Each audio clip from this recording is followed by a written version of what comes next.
Sabatina Turística. Perguntas fáceis, respostas nem tanto. Olá a todos, sejam todos muito bem-vindos à nossa Sabatina Turística e hoje estamos aqui para conversar sobre sua vida pessoal, acadêmica e profissional com a doutora Fábia Trentin.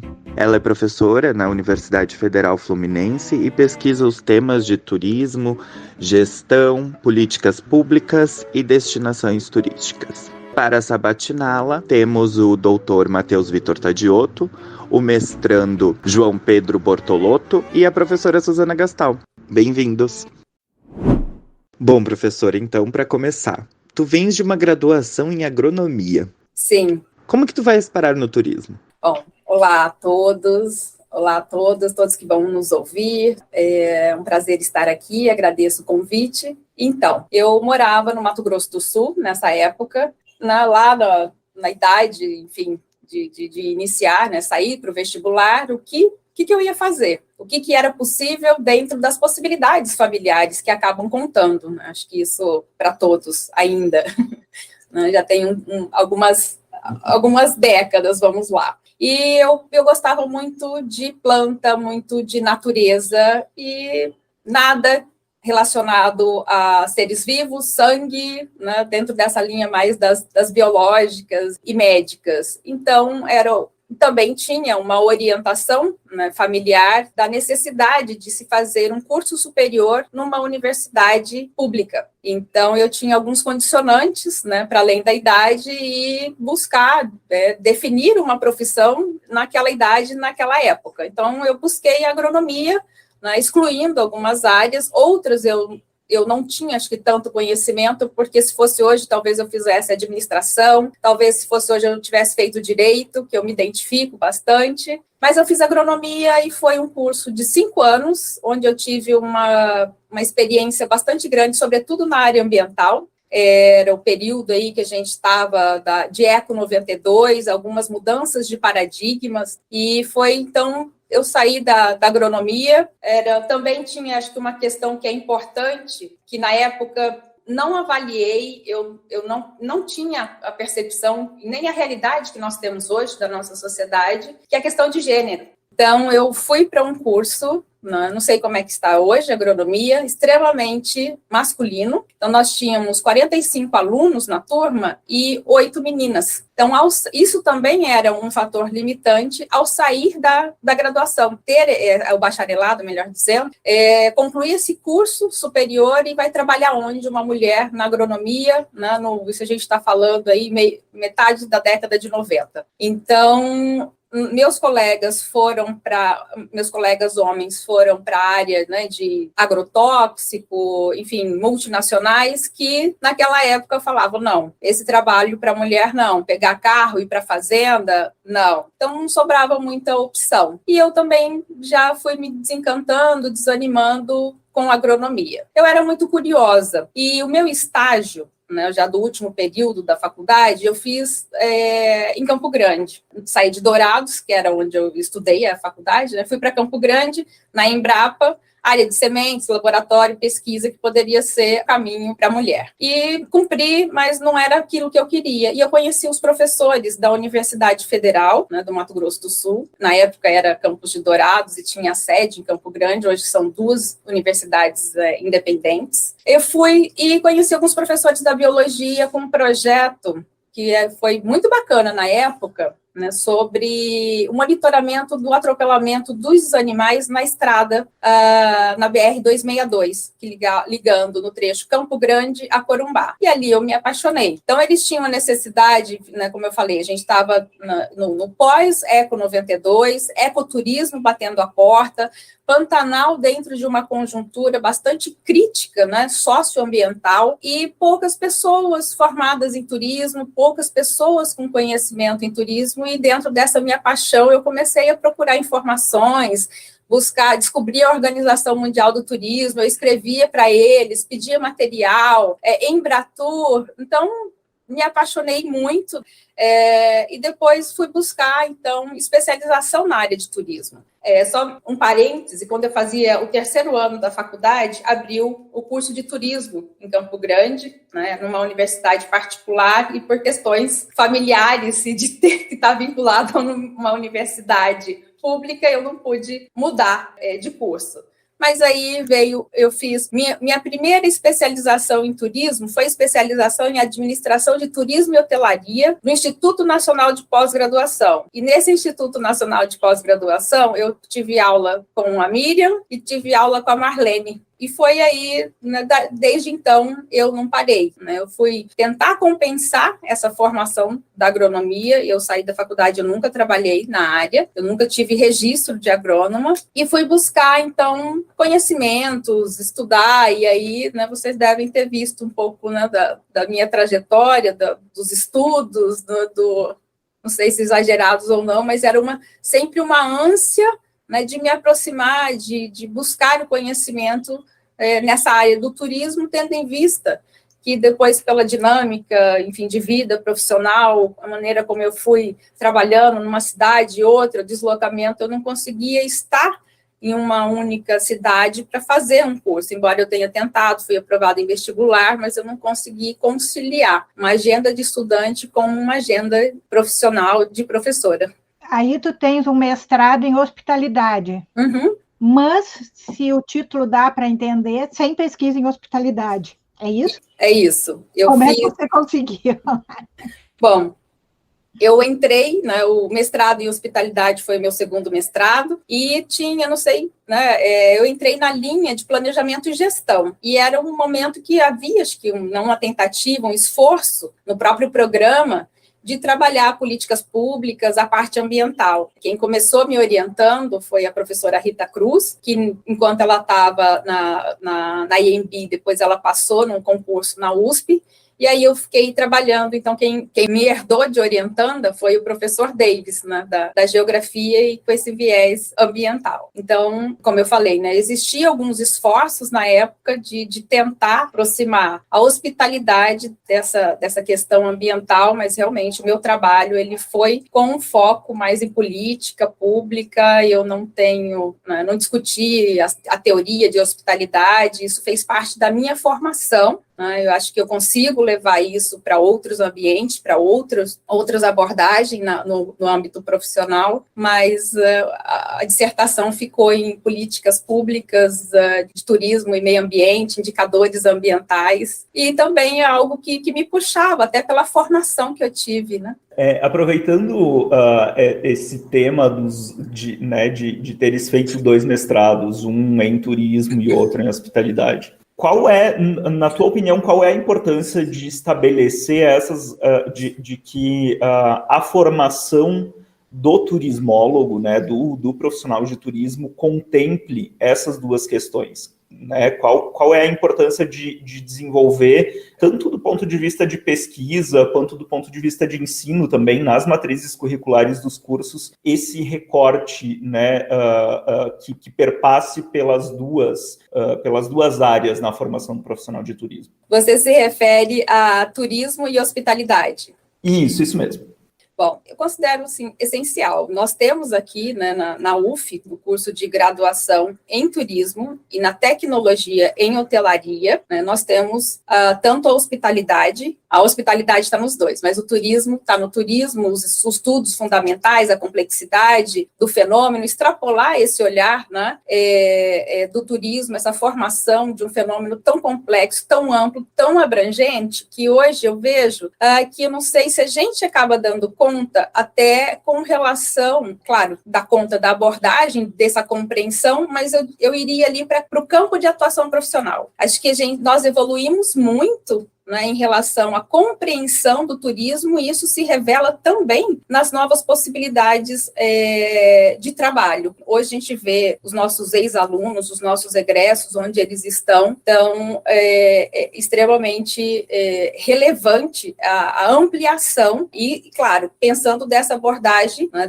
desse fenômeno amplo, desse fenômeno complexo, e com toda, sobretudo agora, né, vamos dizer, eu tenho percebido aí a pandemia, eu acho que talvez já houvesse uma tendência, a pandemia trouxe uma reflexão até para essa formação desse profissional dentro de tantas, né, da aceleração de tantas tendências, né, que nós tivemos nesse momento. A hospitalidade também, né, eu vejo a hospitalidade, talvez, vou pedir a compreensão de vocês, dada a minha formação, né, eu tive socioantropologia da hospitalidade com o Luiz Otávio, né, mas algo que me pega muito na hospitalidade, que eu percebo, não ignorando as outras dimensões, não é?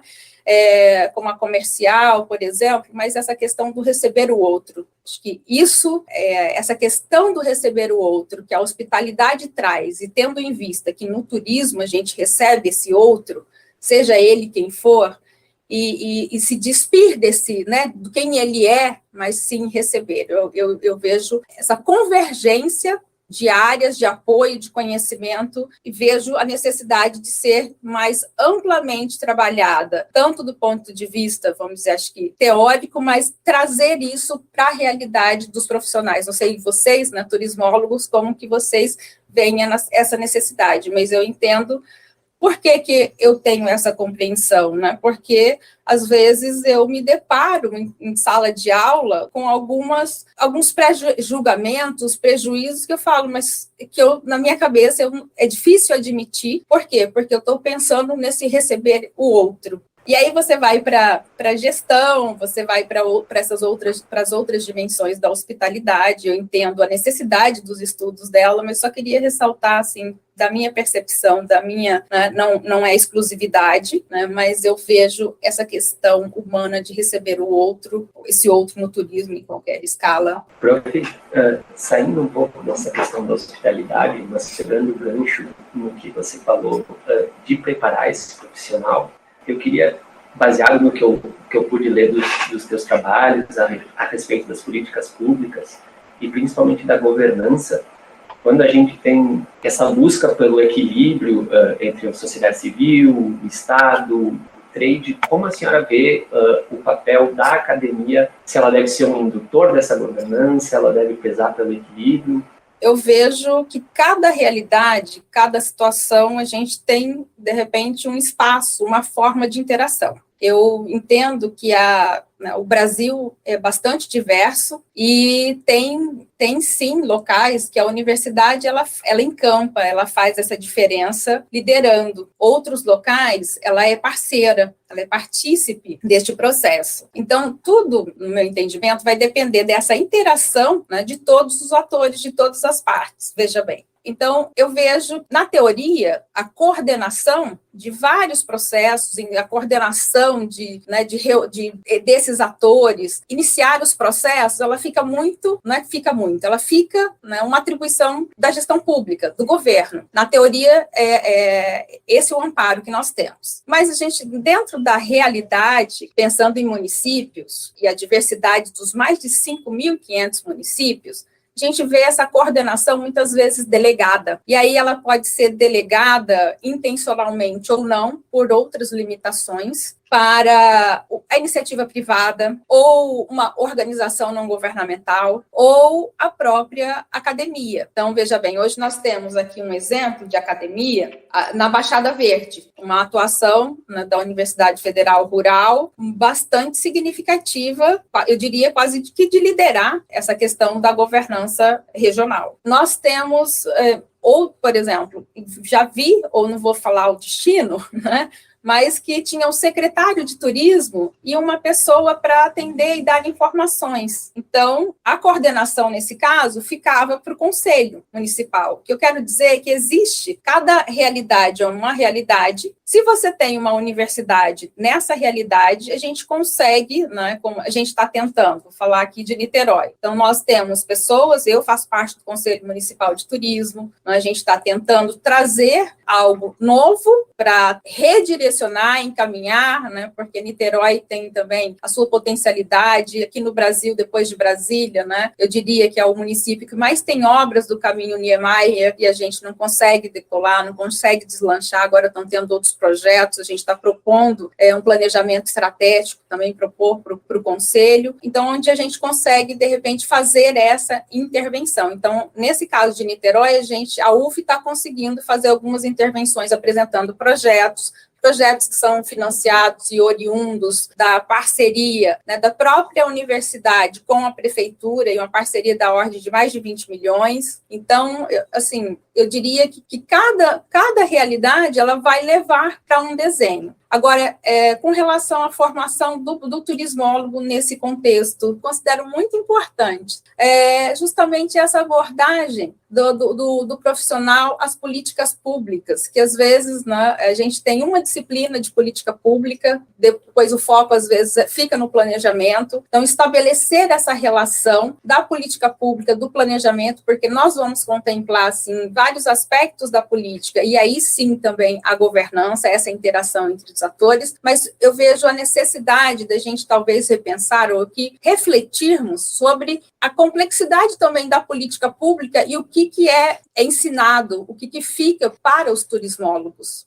Porque a política é disputa de poder, falar de governança é disputa de poder, são os interesses que eles não são lineares, eles não são amistosos, eles são conflituosos. A omissão ou a lacuna de um ator leva que outro incorpore, encampe esse espaço e vai fazer o uso disso e não necessariamente vai ter ali um poder público que também vai cumprir com a sua atividade de não, basta, né? Vamos dar aqui, você chega até aqui, mas a gente também tem que ver a questão do emprego, a gente tem que ver a questão do trabalhador, e então eu vejo que a gente precisa, eu não vou dizer que lá na política pública nós vamos discutir todas essas questões, mas as questões de conflito sim, é isso, né, porque política pública é conflito, é negociação, é consenso, e isso eu não sei se eu estou certo ou se eu estou errada, eu acredito nisso, falo para os alunos, quem tem intenção de ir para a gestão pública, acho que ajudaria muito mediação de conflitos, negociação,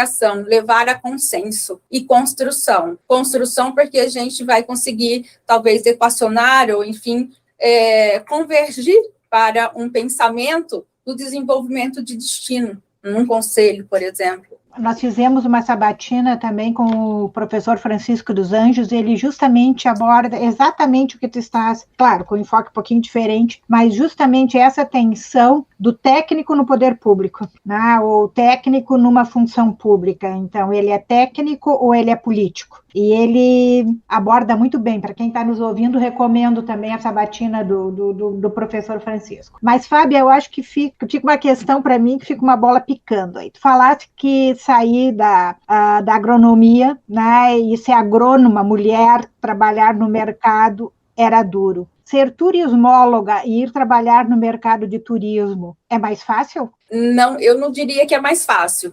Isso foi a minha experiência como agrônoma. Hoje, os preconceitos, as discriminações, os assédios, eles continuam existindo. Mas a gente fala, a gente discute, a gente extrapola, que naquela época eu nem tinha essa percepção, né, do que eu poderia enfrentar ao concluir uma graduação. Então hoje é duro, existe isso, né? A gente teve até uma polêmica, vamos dizer, dentro de sala de aula, sobre esses debates, sobre essa tomada de consciência, inclusive como lidar isso, como lidar, onde acompanhar. Nós tivemos casos em estágio, e a gente acompanha os caminhos, os encaminhamentos, a questão do direito, a questão também da gente fazer esse papel de tentar alertar, né, por meio de formações outras, né, e isso é para homem, é para mulher, né, é independente, né, essas questões que ficam, no caso aqui, a questão, né, eu levantei a partir da minha realidade, mas até para identificar, né,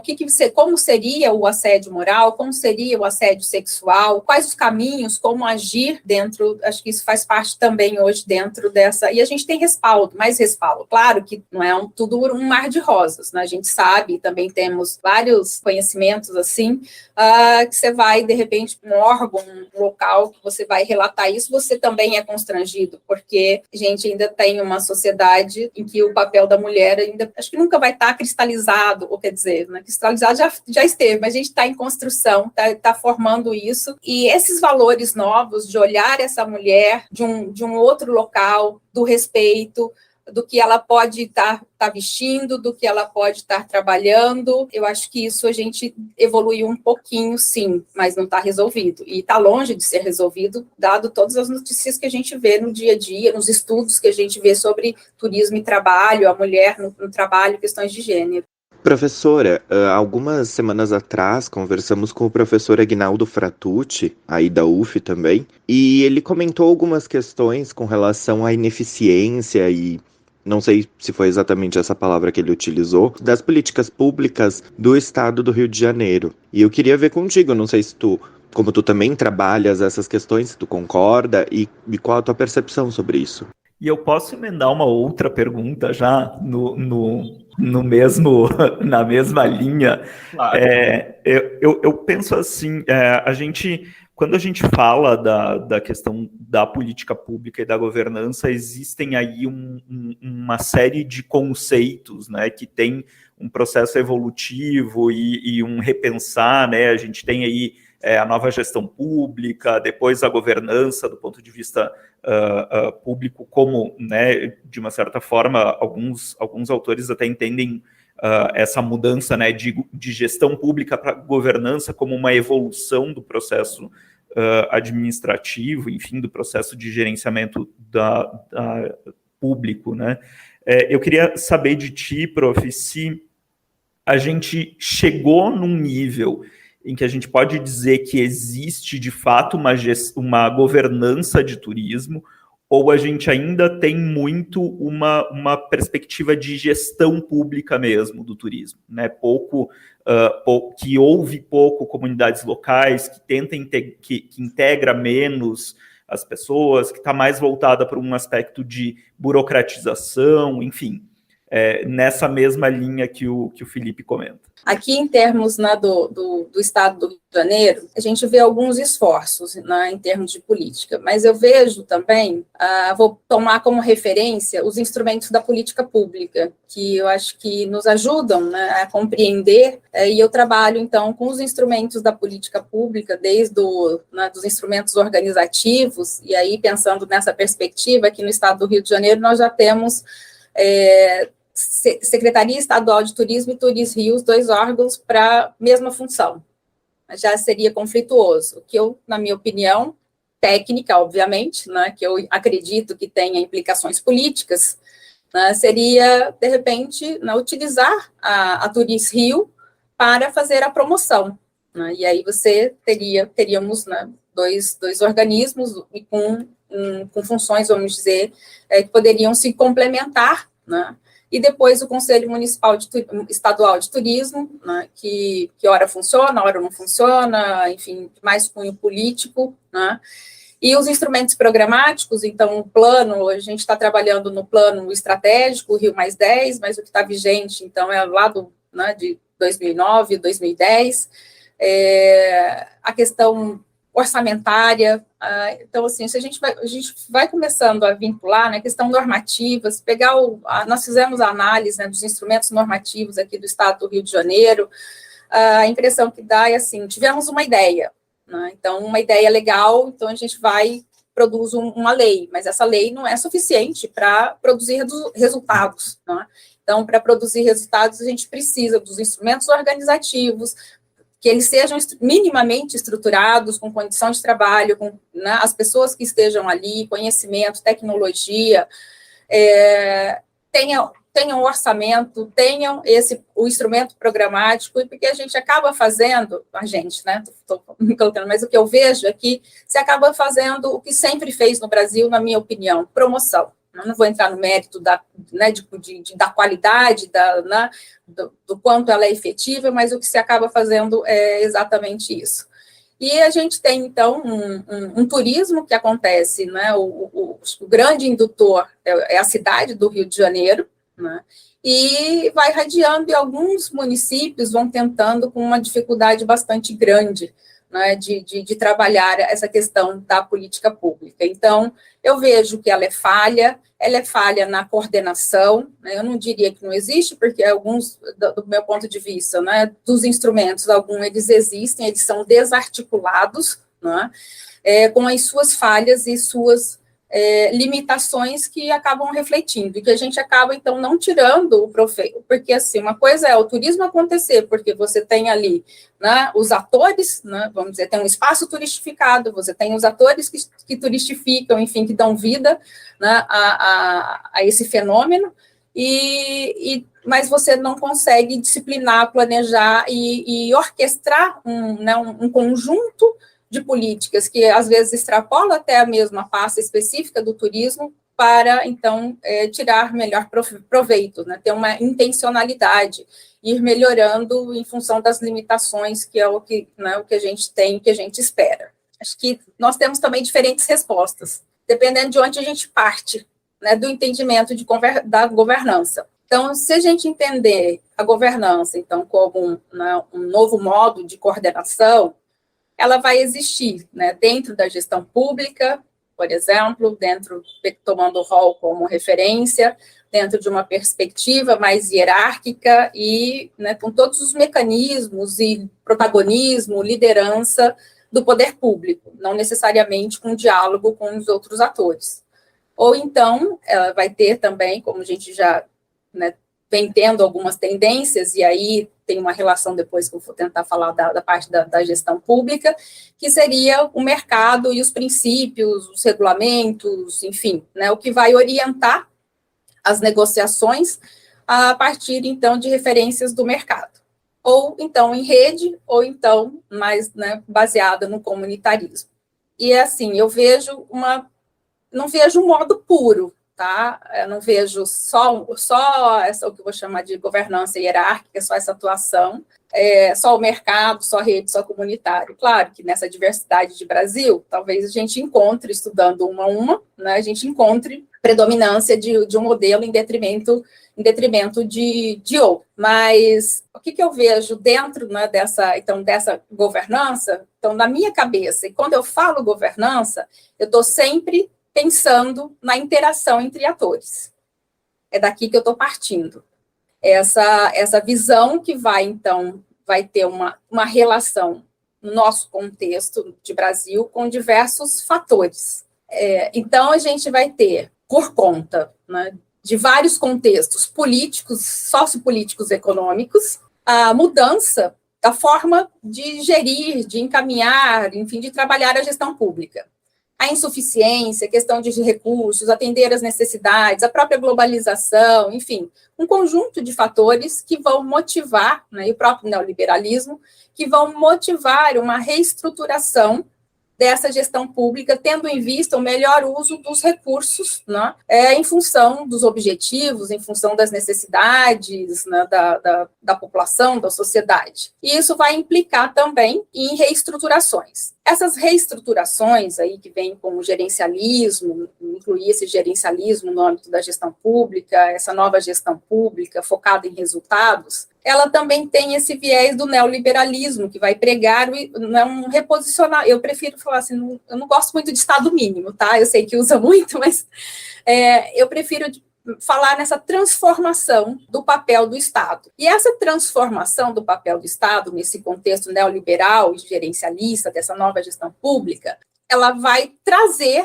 mecanismos no mercado. E isso eu estou falando de gestão pública, eu não estou falando, né, lá da governança, vamos dizer, dos nossos conselhos, estou falando dentro da gestão pública. E ela vai, então, trabalhar, então, dentro dessa perspectiva, dessa transformação do papel do Estado, permitir que determinados serviços, enfim, passem a ser prestados por atores não governamentais, não ONGs, né? Ou seja, esses não governamentais é tudo que não está no governo, que eu quero dizer. E, então, existe essa adaptação, essa transformação. Essa é uma questão. Para a gente, nós vivenciamos isso com a redemocratização. A gente tem também a Constituição de 88, que vai trazer mecanismos de participação social. A gente tem, antes da Constituição, então, um movimento social demandando isso. Então, surge ali um momento que vai ser incorporado e depois vai ser incorporado e implementado por meio de políticas públicas que vem, então, a ser a questão dessa participação, sobretudo, não é a única forma, mas, sobretudo, por meio de conselhos municipais no período que nós vivemos a municipalização. né? Então, a gente vai ter uma convergência, né, dessa questão da transformação do papel do Estado, dessa questão neoliberal, e nós vamos ter a nossa Constituição, que vai apoiar a participação, né, dos atores não governamentais, né, na formulação, na elaboração de políticas públicas. Então, eu vejo essa mudança na estrutura da própria governança, agora da gestão pública. Hoje, no serviço público federal, nós temos política de governança, mas é um foco da governança corporativa, pensando a estrutura da gestão pública. E eu quando falo e trabalho, então, a governança, a gente tem estruturas de governança local, regional, estadual, nacional, onde a ideia é que esses atores que compõem essa estrutura de governança, eles trabalhem dentro de uma nova perspectiva. E eu acho um contrassenso, muitas vezes, vou explicar o porquê que eu acho, às vezes, um contrassenso. Porque a governança ela vai trabalhar com partilha de poder, com interdependência, tem um conjunto, né, de ideias, de requisitos, então, que trabalham, né? Então, eu vejo assim, a gente tem a estrutura, e a dinâmica entre esses atores deveria ser balizada por essas ideias que estão vinculadas ao conceito de governança. Porém, a gente vem com uma estrutura carregada de muitos procedimentos hierárquicos. E aí a gente tem um modo mental no hierárquico e a gente começa a reproduzir falas e discursos de uma governança que a gente não consegue praticar. A conversa está muito boa, né? Mas infelizmente nosso tempo está se acabando. Então vamos para a nossa última rodada de perguntas e respostas. Prof, aproveitando o gancho do que o Felipe perguntou antes a respeito de eficiência ou ineficiência das políticas públicas, acredito que os últimos anos, por conta da pandemia, o turismo como um todo tenha sofrido bastante, né? A gente teve algumas políticas emergenciais por parte do governo federal e cada estado também teve uma adoção de políticas para ajudar o setor a se manter durante esse período. Eu percebo que aqui no Rio Grande do Sul, aqui no meu entorno, nas conversas que eu tive, muitos empreendedores, muitas pessoas não tiveram acesso, parece que não chegaram a usufruir dessas políticas emergenciais. Como foi aí no Rio de Janeiro? Tem uma ideia ou é muito recente dessa combinação de políticas para um momento emergencial como foram nos últimos anos? Bom, aqui no Rio de Janeiro, nós tivemos assim, a situação dos guias, que ficou muito gritante por conta das formas de auxílio e por conta da situação, enfim, enquanto, às vezes, trabalhador e não eram MEIs, enfim, eles tiveram bastante dificuldades até se organizarem e ter uma ação via governo do Estado, né, mas, assim, foi crítico, né, para até eles terem uma resposta, vamos dizer assim, em termos, né, do Estado, para que eles pudessem receber qualquer auxílio. Agora, dentro dessa perspectiva, eu gostaria de falar do crédito extraordinário, porque também isso variou de estado para estado. Estado de São Paulo, Minas, né, tiveram ali um maior aporte, mas isso é uma questão também que tem relação com a estrutura, com a capacidade operacional das agências de desenvolvimento de cada estado. Então, por que eu estou falando isso? Porque o crédito extraordinário dos 5 milhões, né, eu acho que é um assunto que é pertinente, né, eu escrevi um artigo a respeito, né, com a professora Cláudia Moraes e a professora Maria Angélica. Eu gostei muito de trabalhar, de pesquisar, né, esse assunto, e era o que se falava aqui no estado do Rio de Janeiro, a questão dos 5 bilhões e como se fosse chegar e fosse resolver realmente a situação dos empresários que se viram naquela situação bastante crítica dentro do contexto da pandemia, todo imposto por todas as restrições que nós vivemos, e que ficaram muito frustrados, né, porque um alarde bastante grande, e por quê que a gente não conseguiu, né, quais os motivos, ou quais os motivos também que levaram a ter os 5 bilhões. E isso a gente estava num momento de total flexibilidade, livre de todas as restrições que regem a administração pública em contextos não emergenciais, não de urgências, né, de emergência, de calamidade.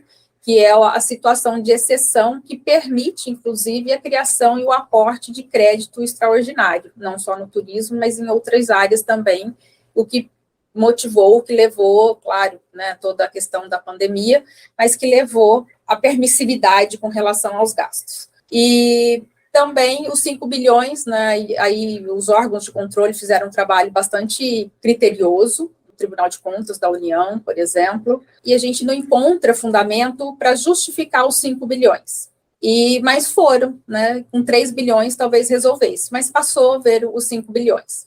Também, né, quando a gente tem crédito, ou enfim, crédito, não, recurso na gestão pública, ele tem que ser executado no ano civil. E o crédito extraordinário permite que se extrapole, então, né, do ano civil de 2021, o saldo ele pode ser utilizado em 22, por exemplo. E a gente estava também, além do momento crítico, um momento político, na minha leitura. Enfim, e aí foi ser operacionalizado, né, gerido pelo Ministério do Turismo, via Fungetur, e aí a gente começa com uma série de limitações do próprio Fungetur para operacionalizar esse crédito, e questões básicas, pelo relatório do Tribunal de Contas da União. Questões básicas relacionadas a equipamentos, computadores, porque tem lá que fala fazer formulário ainda, e a gente está falando em termos de ministério, em termos do âmbito nacional, onde a gente, via de regra, tem um maior aporte nessas infraestruturas. Então, esse é um problema.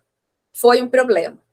Um outro problema é o credenciamento das instituições financeiras e o risco que elas assumiam na contratação do crédito. O crédito oferecido ao setor, ele era mais caro do que o crédito de outras linhas que não eram específicas para o turismo, mas que o empresário, ele conseguia ter acesso. E era, assim, significativa essa diferença.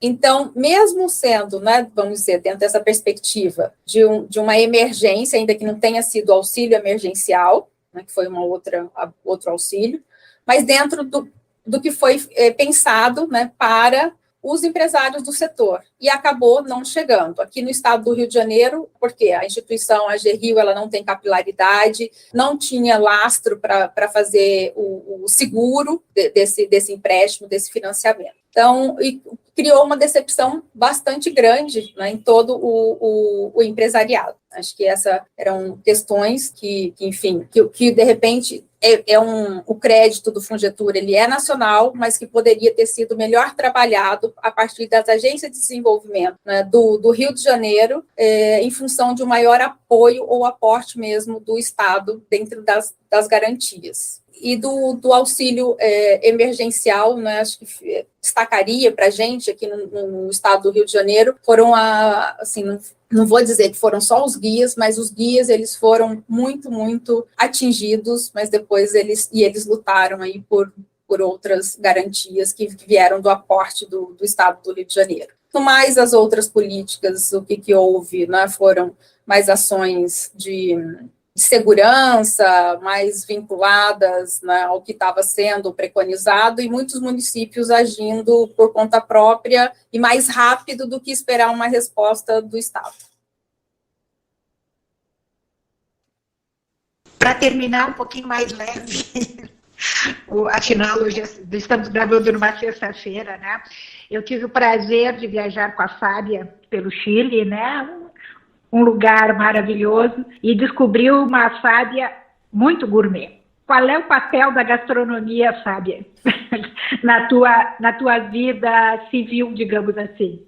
Eu adoro o Sul foi uma companhia, assim, maravilhosa, uma grande surpresa, né, desse lugar maravilhoso. Minha primeira vez no Chile, em Punta Arenas. Inesquecível, né? Eu procuro, a gastronomia me motiva. Aliás, eu até penso, né, em me aproximar, inclusive, dos estudos da gastronomia por meio da política e da governança, Su. Eu gosto de conhecer a gastronomia local. Aí, não sei se é um pouco da influência da graduação, né? Eu procuro fazer e perguntar, ainda que eu não esteja fazendo pesquisa, ainda que eu esteja, né, tentando ser apenas turista, buscar, né, de onde vem, como que eles tentam encadear, buscar vínculos assim, com a produção local. Isso é muito importante para mim. A gastronomia, a qualidade de vida, o orgânico. Então, eu, dentro dessa perspectiva, são olhares, né, que me atraem. Eu vou da tasquinha típica, e quando eu falo tasquinha, porque eu lembrei de uma que tem lá em Coimbra, no Quebra-Costa, que ela tinha sempre a galhada, o galho seco, né, que era o símbolo para indicar que ali você tinha comida e bebida,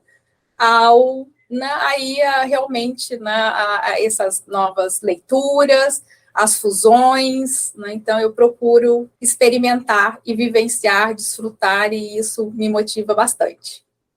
Bom, eu tenho uma última pergunta.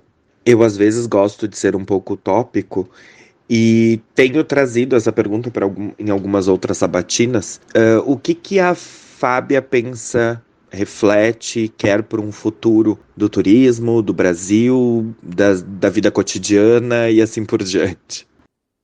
Nossa, bom, eu me encontro num dilema, porque eu acho que eu estou trabalhando muito, eu adoro o que eu faço, tudo que eu faço, mas eu me pergunto, né, se essa é a vida que eu quero seguir, porque justamente a gente tem, acho que outras formas também de aproveitar, de viver, isso questiona as métricas, a produtividade, enfim, da vida de pesquisadora, da vida de professora. Embora eu ame muito aquilo que eu faço, eu acredito, cada revelação, cada sinal, assim, né, de que a gente pode contribuir na construção ali de um aluno, seja da graduação, do mestrado, ou a gente que trabalha, né, no Laboratório de Políticas, Governança e Turismo, com capacitação, é muito gratificante, e isso vale a pena. Então, eu vivo tentar me reposicionar esse meu fluxo de trabalho, mas tentar sempre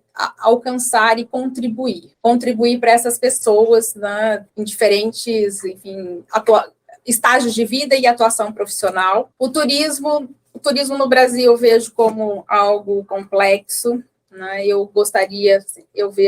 Vou um pouco do olhar das políticas públicas, eu vejo as políticas públicas do turismo ainda muito focadas em determinados segmentos, determinados grupos, e eu acredito, acho que aí eu vou te acompanhar, Felipe, no tópico, tá?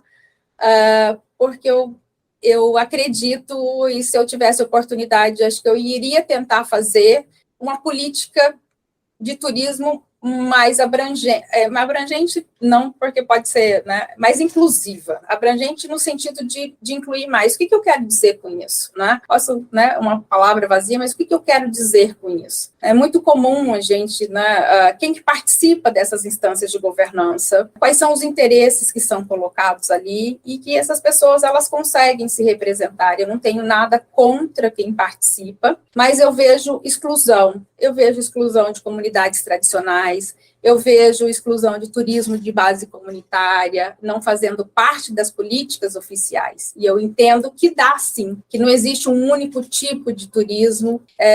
Dentro ainda dessa linha, né, eu vejo com muita esperança, talvez, não sei o quanto seria utópico, a integração de políticas públicas, pensando o desenvolvimento local. Por que isso? Porque, para mim, as políticas públicas de turismo, elas têm algo que são né, algumas projetos, ações que são específicos dali do turismo, mas outros, ela tem interface.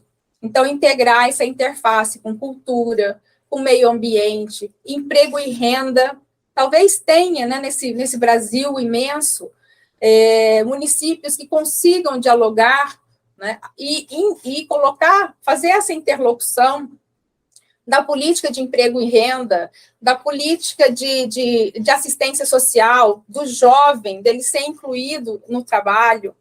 Então, eu vejo, dentro da perspectiva de política pública, isso é um sonho, é um turismo, é um país que eu gostaria de ver, porque isso melhoraria, não só do ponto de vista da política, mas a política a serviço da sociedade, né? A serviço da inclusão, a serviço da geração de emprego e renda, a serviço da valorização cultural, a serviço.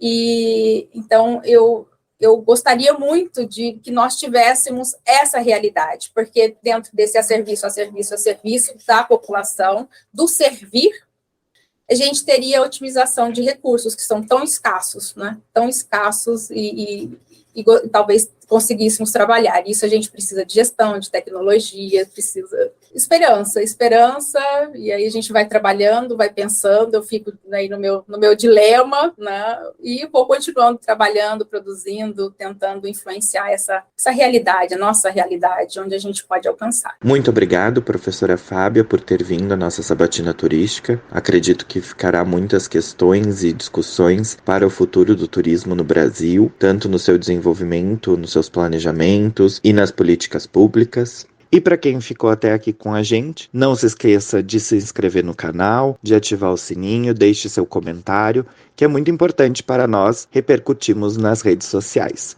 Essa foi mais uma Sabatina Turística e nos vemos na próxima. Até lá!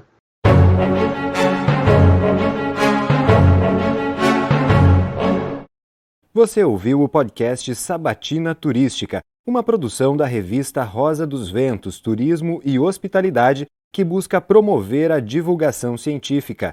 Este projeto tem a coordenação de Suzana Gastal e colaboração de Matheus Vitor Tadioto, Felipe Zaltron de Sá, Carlos Rames e Alan Minzon.